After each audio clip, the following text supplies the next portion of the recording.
Gaji saya di Gade Deketin mic ya. Bank enjoy saja ya, karena mungkin sudah terbiasa, karena apapun yang saya miliki itu hasil dari nganjuk mungkin ya. Nah ketika itu ya kesininya kebetulan saya mengambil rumah di Bandung, perumahan untuk anak saya. Nah baru di sana merasa mentok gitu. Sudah untuk biaya anak kuliah, untuk setor perumahan, sementara kan gaji alhamdulillah. Jadi semenjak saya PNS belum pernah mengalami yang namanya gaji full. Jadi hanya sisa saja gitu. Nah, saya yakin dengan bertemu dengan Pak Haji bisa berubah ya. Gaji saya utuh gitu, seperti itu. Yang akhirnya saya ngomong dengan kakak, Kak ini gimana, barangkali ada yang tahu ilmunya, pengen sekali terlunaskan ini rumah. Nah yang akhirnya kakak saya ngomong katanya, itu aja ada RDAY katanya gitu. Kakak juga belum kesini. Oh belum pernah? Iya baru lihat di Taunya dari YouTube. mana? Di TikTok. Iya. Oh iya. Nah kemudian di sebelum puasa kami dengan ya berempat dengan anak kakak kesini. Mungkin belum takdir ya, belum ketemu sama Pak Haji. Pak Haji waktu itu sakit gitu. Nah kemudian saya kesini lagi tanggal 10. Juga belum bisa dipertemukan. Nah alhamdulillah mungkin saya sudah takdir ya bisa bertemu dengan Pak Haji gitu. Jadi gini Ibu, kalau Ibu pengen utangnya lunas tanpa bayar, tanpa nyicil, tanpa jual aset, kuncinya cuma 3. 1, bikin takjub Allah. Caranya apa bikin takjub Allah? Wajib bangun jam 00, senyum, mandi pagi, tahajud, paksain baca Quran 12 juz. Kenapa mesti maksain baca Quran 12 juz? Karena Bapak dan Ibu hajatnya juga maksa. Jadi ibadahnya harus maksa. 2, sholat taubatnya harus 68 kali sholat taubat. 18 dari maghrib sampai isya, yang 50 dari jam 5 pagi sampai mau tidur. Nah 18 apa? Nanti dibagi kertasnya. Jadi 18 itu sifat bangsat yang gak ada di Al-Quran. Jadi sifat kita yang bangsat yang gak ada di Al-Quran. Jadi selama ibu masih punya sifat 18 yang ada di kertas, sampai kapanpun utangnya gak lunas. Top up iya, nambah iya, berkurang gak mungkin. Nah coba ibu lihat sifat 18. Ada gak di ibu tuh semua sifat 18? Pasti ada Pak Haji. Yang namanya manusia ya tidak luput dari kesalahan. Coba baca pelan-pelan nomor 1 sampai nomor 18. Gundah, gelisah, murung, sedih, ngeluh, jengkel, mancing jengkel, pancing jengkel, bawel, cerewet, cemberut, mikir, komen, cemburu, dendam, ketus, jutek, muka suntuk. Nah nggak boleh tuh, karena itu nggak ada di Al-Quran. Iya. Kenapa yang nggak ada di Al-Quran kok kita ada? Nggak boleh. Jadi paksain sholat tobat dari maghrib sampai isya 18. Iya. Ya dari yang 18 itu yang mana dominan? 5. Gundah, gelisah, murung, sedih, ngeluh misalkan. Atau jengkelan, mancing jengkel, kepancing jengkel, bawel, cerewet misalkan. Atau apalah, mikir, komen, ngeluh, jutek, ketus, 5. Nah dari 5 itu masing-masing sholat tobatnya 10. Jadi 5 kali 10, 50. Itu dicicil dari jam 5 pagi sampai mau tidur. Itu pasti lunas, nggak mungkin enggak. Paksain. Nah yang ketiga, Bapak dan Ibu wajib kalau habis sholat jangan buru-buru angkat dari sajadah. Tapi Bapak dan Ibu langsung tangannya ke atas. Terima kasih Allah. Alhamdulillah di bulan Mei utang saya semuanya lunas. Terima kasih Allah. Terima kasih. Berprasangka baiklah kepadaku.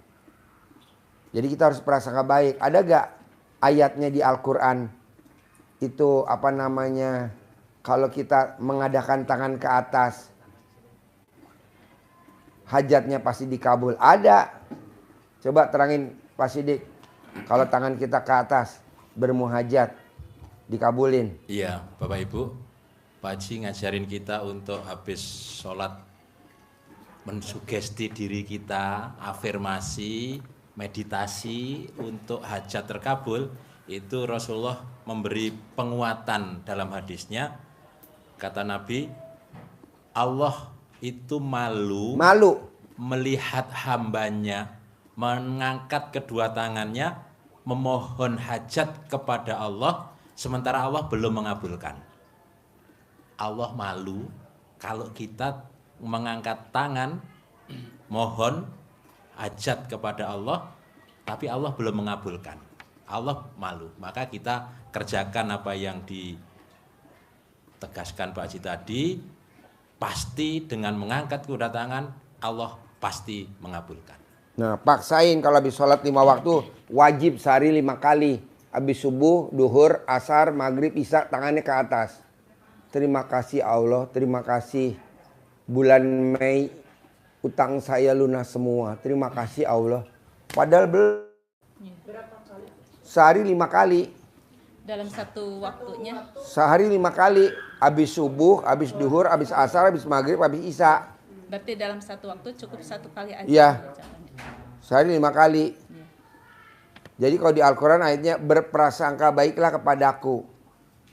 Jadi harus prasangka baik dulu sama Allah. Terima kasih Allah, terima kasih. Alhamdulillah, alhamdulillah. Utang saya bulan Mei lunas. Padahal belum. Terus dilakukan terus. Nah jadi tiga-tiganya harus dikerjakan berbarengan. Tiga-tiganya harus dikerjain berbarengan. 1, bikin tajub Allah. Caranya apa? Wajib bangunnya jam 00. Karena ini utang lunas tanpa bayar, tanpa nyicil, tanpa jual aset. Jadi bangun jam 00, senyum, mandi pagi, tahajud, paksain baca Quran. 12 juz. Paksain. Gitu. Kita kan enggak. Allah, besok jatuh tempo. Kok hobinya ngeluh aja. Ngapain jatuh tempo dikabarin ke Allah? Nggak penting kata Allah. Nggak penting goblok. Jatuh tempo dikabarin ke gue. Nggak penting. Itu kan udah ada perjanjiannya lo sama bank. Bahwa setiap tanggal sekian harus dibayar. Ngapain lapor ke gue? Nggak penting. Ini kita cerita lagi. Dari A sampai Z. Allah. Besok kebutuhan saya ini Allah. La elah. Jalanin, syukurin, nikmatin. Ini kita mikir. Emang nggak boleh orang hidup mikir? Nggak boleh, kan udah ada skenarionya. Ibu waktu TK, waktu SD, mimpi gak kawin sama suami ini? Nggak mimpi. Saya tetanggaan apalagi Pak Haji. Hah? Tetanggaan. Iya maksudnya nggak mimpi kan? Iya, nggak mimpi Waktu sama sekali. SMP mimpi gak kawin sama bapak? Enggak. Waktu SMA mimpi gak kawin sama bapak? Enggak. Enggak, jadi lu jangan bermimpi. Apa-apa bermimpi. Tapi kata motivator kita harus, yaitu motivator lo lihat dia kaya raya apa enggak. Orang dia cuman motivator cuman cari uang kok diikutin. Lu cari dong yang sukses. Iya. Jadi jangan mikir, kita suka mikir. Allah, besok kalau nggak bisa dibayar, mau disemprot lelang. Emang dengan begitu Allahnya lu enggak, kata Allah. Malaikat, sikat. Sikat. Lu ngapain ngomong begitu ke gue? Nggak pantas lah. Jadi jalanin. Syukurin. Nikmatin. Terima kasih Allah, terima kasih. Di bulan Mei besok, alhamdulillah utang saya lunas semua. Terima kasih Allah. Begitu. Kalau di Al-Quran ayatnya berprasangka baiklah kepadaku. Nah nanti bangun jam 00, senyum, mandi pagi, tahajud, baca Quran. Paksain 12 juz. Maaf Pak Haji, kalau 12 juz oleh berdua gitu, 12 juz boleh nggak? Masing-masing. Sekarang gini, kalau ibu meninggal, bapak mau gak ikut dikubur sama ibu? Nggak boleh, masing-masing. Ibu baca Quran, bapak baca Quran. Sekarang saya tanya, Bu, kalau bapak meninggal, ibu mau gak dikubur bareng sama bapak? Enggak. Nggak mau. Kalau senyum sambil berbaring itu boleh? Boleh. Nih bos, dengerin nih bos. Ini nyata nih bos. Amit-amit jong jangan sampai. Bu, kalau bapak meninggal kan dikubur. Ibu nengok kuburan setahun 2 kali. Mau puasa mau lebaran betul gak? Paling Tuh dengar tuh dengar tuh. Tuh dengar tuh. paling banyaknya 2 kali. Vira sama Vida suruh duduk sini aja kalau dia mau masuk. Sini. Sama ibu suruh duduk sini kalau masuk. Ambil bangku. Betul gak Bu? Iya. Coba bayangin Bos. Masih hidup Bos ngomongnya. Aduh. Di situ. Coba bayangin Bos. Di situ di belakang. Mana mau di situ tuh sono jajor belakang 3 biji. Jadi ibu harus baca Quran sendiri, bapak baca Quran sendiri. Karena nanti kalau misalkan ibu meninggal, itu ibu masuk kubur langsung, nggak pakai siksa kubur Bu. Langsung masuk surga. Bener Pak Haji? Bener. Kenapa saya nggak ada siksa kubur? Karena di dunia ibu disiksa sama suami. Jadi nggak ada siksa kubur. Karena di dunia ibu udah disiksa sama suami. Kok disiksa? Lah tuh utangnya nggak dilunasin sama dia. Itu kan suami tukang siksa. Sama gajinya habis. Semua habis Pak Haji gajinya. Ya lo harus berusaha. Jadi yang utang istri, suami yang lunasin. Yang belanja istri, suami yang bayar. Begitu. Ini enggak. Istri yang belanja ngabisin uang tabungan. Aduh. Itu namanya ratu utang. Gitu. Jadi ibu harus yakin baca Quran sendiri, bapak baca Quran sendiri. Harus 12, harus. Kan mau utangnya gratis, nggak bayar, nggak nyicil. Mau baca Qurannya cuman sebaris 2 baris, harus paksain. Jadi kalau hajatnya maksa, ibadahnya harus maksa. Baca Quran juga begitu.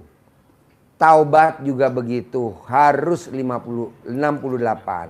Nah, dari saya terangin ini, yang mana yang susah kalau dipraktekin dari yang 3? Kalau Bangun jam 00, senyum, mandi pagi, tahajud, baca Quran, 12 juz. Atau yang kedua, sholat tobat, 68 kali sholat tobat.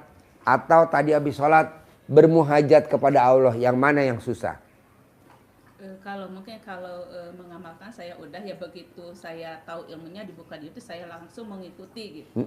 Mungkin belum sampai 12 gitu, belum maksimal. Saat ini mungkin baru bisa ke malam mungkin ya, malam kemarinnya baru bisa ke 5 juz, ditambah dengan ada waktu kan itu harus sampai subuh ya Pak Haji. Kalau 1 juz itu tidak mungkin, kemudian saya di akhirnya baca Yasin dan Waqiah seperti itu. Bos, kalau lo nggak bisa baca Quran 12 juz, gue kasih dispensasi.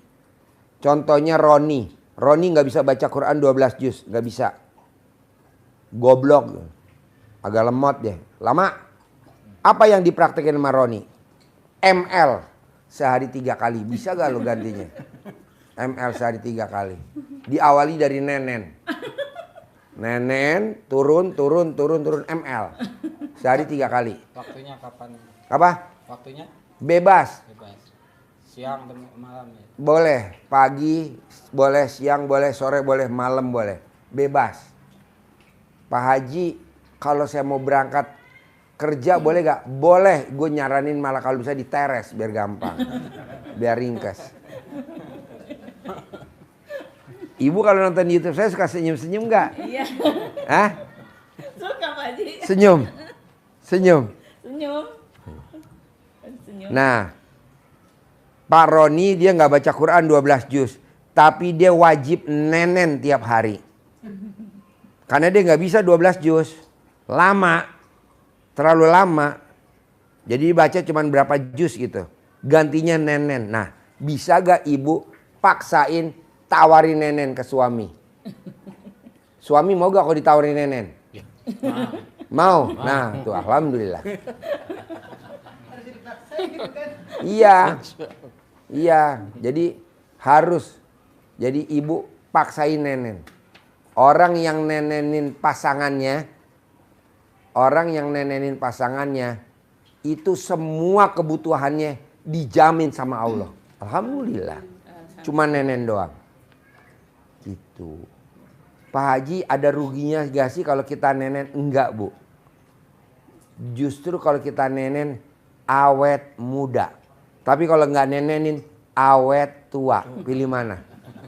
Saya pilih awet muda. Yang nenenin awet muda, yang dinenenin juga awet muda. Tapi kalau nggak dinenenin sama nggak nenen, dua-duanya awet tua. Ada lagi? Deketin mic ya. Ada Pak Haji, sebetulnya banyak sekali, bahkan ada yang paling urgen. Aduh. Nggak apa-apa, apa? Iya. Mungkin yang kedua aja dulu, ya masalah anak, punya anak laki-laki yang kedua itu sampai kuliahnya DO gitu. Nah saat ini dia tidak betah di rumah, jadi main terus sama teman-temannya gitu. Gampang Bu, cebok alat kelamin ibu, air cebokannya buat masak nasi, kasih makan dia kalau dia waktu pulang. Iya. Cebok alat kelamin ibu, air cebokannya buat masak sayur, opor, gulai, tumis, apa aja buat makan dia. Cebok alat kelamin ibu buat nyeduh kopi dia sambil ibu ngomong, kuliah lagi ya, di rumah ya, nggak main-main ya, kuliahnya selesai ya, kerja ya di perusahaan ya, gajinya sebulan 50 juta ya, setiap hari. Kalau dia pulang bikinin kopi, bikin teh manis, tapi pakai air cebokan ibu. Manjur gak? Manjur Bu, ini ilmu zaman dulu. Iya, iya. Zaman dulu, zaman saya belum lahir, nenek saya. Begitu juga anak saya. Kan anak saya bilang, Papa, aku gak mau sekolah kedokteran, aku maunya teknik sipil. Kata nomor 1 perempuan, ini bentar lagi dia datang. Papa, kata nomor 2, aku gak mau sekolah kedokteran, aku maunya kuliah teknik industri.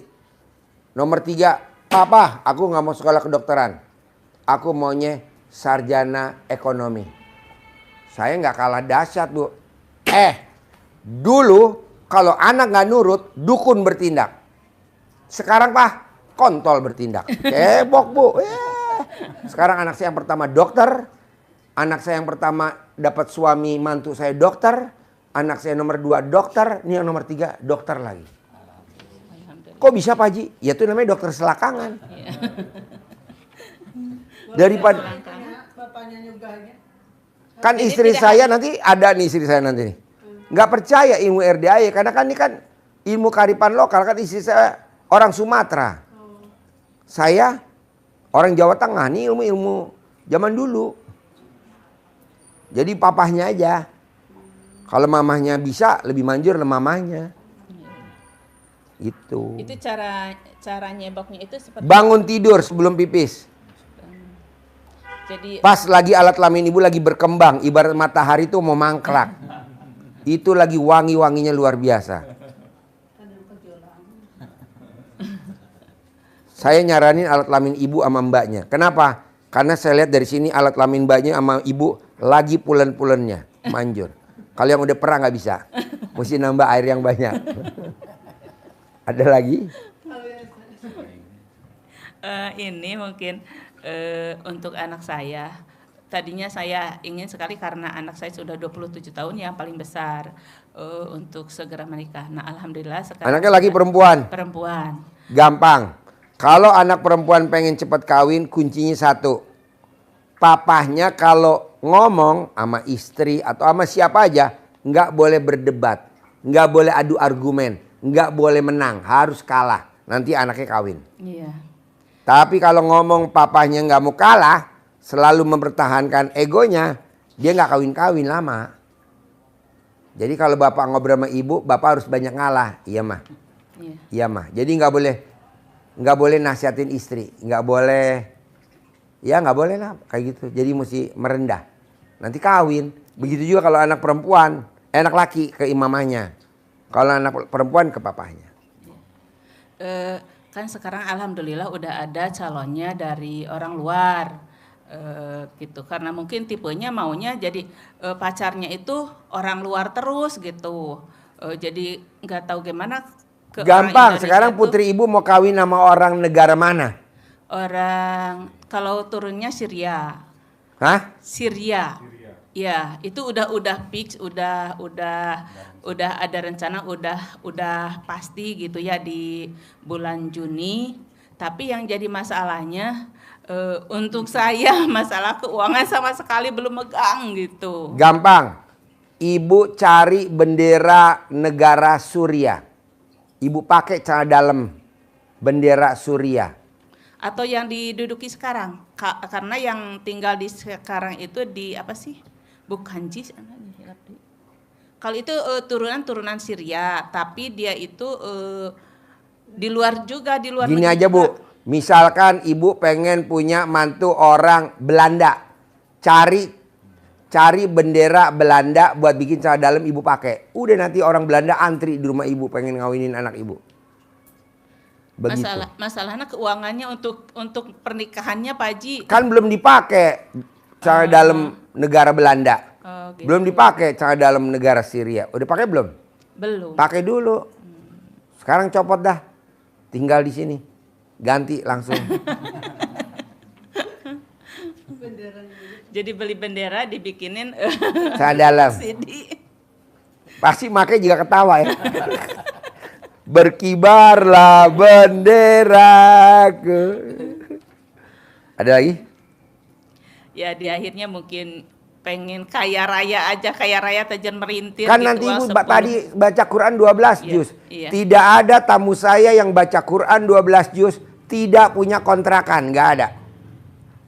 Dulu, ini namanya Haji Marco. Waktu datang ke RDAY, kontrakannya berapa pintu? 6. Dia praksain 7 bulan praktekin ilmu RDAY. Kontrakannya berapa? 21. Alhamdulillah. Waktu dia datang nggak punya ruko, dia praktekin ilmu RDAY 7 bulan. Sekarang rukonya berapa? 15. Begitu juga Roni. Waktu datang omsetnya 15 juta. Sekarang omsetnya per hari 600 juta. Ya. Anaknya di sebelah baru umur 20 tahun, omsetnya 150 juta per hari. Praktekin aja ilmu RDAY, jangan Pak Haji aku mau kaya raya Haji melintir. Itu dulu dipaksain. Iya. Kalau hajatnya maksa, harus ibadahnya maksa. Gitu. Ada lagi? Soalnya ya masalah uang intinya itu jadi. Kan lo baru ketemu gue sekali. Iya. Jadi beda sama dia udah berkali-kali. Pak Haji untuk acara pernikahannya, jadi kan waktu tinggal 1 bulan lagi. Kenapa lo nggak baca Quran aja 12 juz, maksain dulu. Nanti kan ada orang linglung. Iya. Lo orang mana? Sumedang. Orang terkaya di Sumedang. Datang ke ibu, Bu, nih gue titip duit ya Bu 100 miliar. Boleh gak gue pakai buat ngawinin anak gue? Boleh. Tanpa jaminan. Dititipin Bu 100 miliar. Coba ibu baca Quran. Siapa tuh orang Sumedang? Orang terkaya di Sumedang. Siapa tuh? Dia korupsi. Orang Sumedang korupsi. Duitnya dititipin ke ibu. Amin. Dia yang korupsi, ibu yang diperiksa. Selesai. Oh. Pokoknya intinya gini Bu. Otaknya ini jangan mikir. Ibu tuh mikir. Duh, sebulan lagi anak gue kawin. Jadi jangan ya. Emang ibu udah pasti umurnya sebulan lagi. Kan umur ibu tinggal seminggu lagi. Tenang aja bos. Ngapain lo mikir-mikir. Makanya kita jangan suka ngatur Tuhan. Kita kan suka ngatur Tuhan. Iya. Tuhan gimana nih sebulan lagi anak gue mau kawin, gue belum punya uang. Akhirnya Tuhan marah. Emangnya umur lo sampai bulan depan? Orang umur lo tinggal seminggu lagi. Mau ngomong apa coba? Kenapa Allah ngomong begitu? Nah lo ngomong begitu ke gue. Masa gue diatur? Nah, jangan. Jadi terima kasih Allah. Terima kasih. Di hari pernikahan putri saya yang masih sebulan. Alhamdulillah sekarang saya udah megang 10 miliar. Terima kasih Allah. Padahal belum. Pasti dikabul. Pasti. Dasarnya apa Pak Haji? Hadisnya baca. Ulangi lagi biar ibu mudeng. Hadisnya. Iya, jadi kata Nabi, Allah itu malu melihat hambanya mengangkat kedua tangannya memohon hajat kepada Allah sementara Allah belum mengabulkan. Allah malu. Bikin Allah malu dengan apa? Tapi nggak boleh ngeluh. Kita kan kebanyakan angkat tangan ngeluh. Allah, seminggu lagi nih putri saya nikah. Sampai hari ini saya belum pegang duit. Masa begitu? Itu ngeluh. Dan nggak ada ayatnya di Al-Quran. Siapa yang ngeluh akan aku tambahkan lagi nikmatnya. Nggak ada tuh ayat.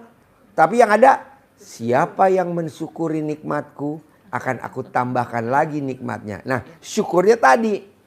Terima kasih Allah. Pernikahan putri saya tinggal sebulan. Alhamdulillah saya udah pegang duit 10 miliar.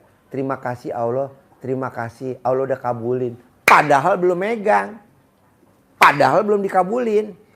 Kok begitu Pak Haji? Karena dasarnya berprasangka baiklah kepadaku. Jadi harus prasangka baik. Jadi yang diomong positif aja. Ini yang diomong negatif. Allah, malu nih kalau nggak pegang duit. Kata Allah, gila nih orang. Ilmu dari mana itu? Apalagi kita nangis di sajadah tengah malam. Allah. Sering kali itu Pak Haji. Nggak boleh nangis nggak boleh. Jadi, Kata siapa boleh ketika nangis? berdoa itu jangan nangis ya. Harus harus memperlihatkan Ya bahagia. iya gitu. dong. Sekarang kalau anak nih nangis ngerengek minta sepatu, marah gak kita sebagai orang tuanya? Pakai itu sepatu yang ada. Sepatu aja kemarin dibeli nggak dipakai, pakai gak? Tapi kalau tuh anak cuci piring, bebenah, nyapu, ngepel, ngelapin kendaraan papahnya, kita tanya, kakak kok nggak berangkat sekolah? Iya mah, sepatunya beda mah, warnanya bukan hitam, coklat. Karena kalau yang coklat nggak boleh masuk mah. Dibela-belain kita utang rentenir. Iya. Karena kita memang dari dulu hobinya sama rentenir. Kita datang ke sebelah tetangga rentenir. Teh, pinjem duit dong teh. 2 juta buat beli sepatu anak. Biar kata riba, kita terabas. Kok gitu? Gue ini, kan gue sarjana riba. Orang bilang riba-riba, abis gimana? Gak ada duit, zaman dulu. Iya. Tahun 89. Kalau sekarang udah tahu. Jadi ibu tenang aja, bikin takjub Allah. Nanti Allah bikin takjub ibu. Allah, kenapa dia gak dikasih 10 M buat nikahin anaknya sama orang bule? Mana? Dia bikin takjub gue gak? Yang ada dia malah ngerengek nangis. Gue benci bener sama orang nangis. Jalanin dong, syukurin, nikmatin. Kan proses. Oh iya. Ya udah Bu, jangan nangis Bu. Iya, iya. Sekarang Tapi mah udah tahu ilmunya. iya, ibu lihat di gereja. Orang kan sebelum berdoa kan jreng. Ya kan? Puji-pujian dulu. Makanya ibu lihat, kenapa tamu-tamu yang pada datang ke RDI 100% terkabul? Karena sebelum anak yatim ngaminin hajat tamu, yang dilakukan sama dia apa? Baca salawatan dulu, gembira dulu. Iya betul? Ngebangun dulu biar anak-anaknya ibarat seneng, kayu bakar dibakar dulu seneng. Ibarat mobil dipanasin dulu biar olinya naik. Baru dipakai, nggak langsung jegreng, jalan. Coba lihat ibu. Tidak pernah saya dengar orang datang ke RDI hajatnya tidak terkabul. Saya belum pernah dengar. Salah satunya ini. Betul? Karena anak yatimnya gembira. Kayak besok nih. Tanggal 1, tanggal 2, tanggal 3. Kita berangkat akhir bulan. Akhir bulan tanggal berapa ya? 30. Tanggal 30 kita berangkat ke Candi Borobudur, ke Jogja, ke Kawah Gunung Merapi. Kita liburan di sana. 100 anak yatim. Kita nginep di Hotel Eden. Begitu, senang.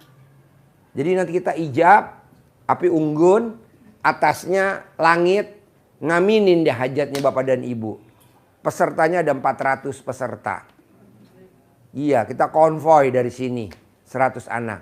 Nanti habis lebaran Idul Adha, kita umroh, transit di Turki. Anak yatim ini lagi bikin proses paspor. Alhamdulillah, makanya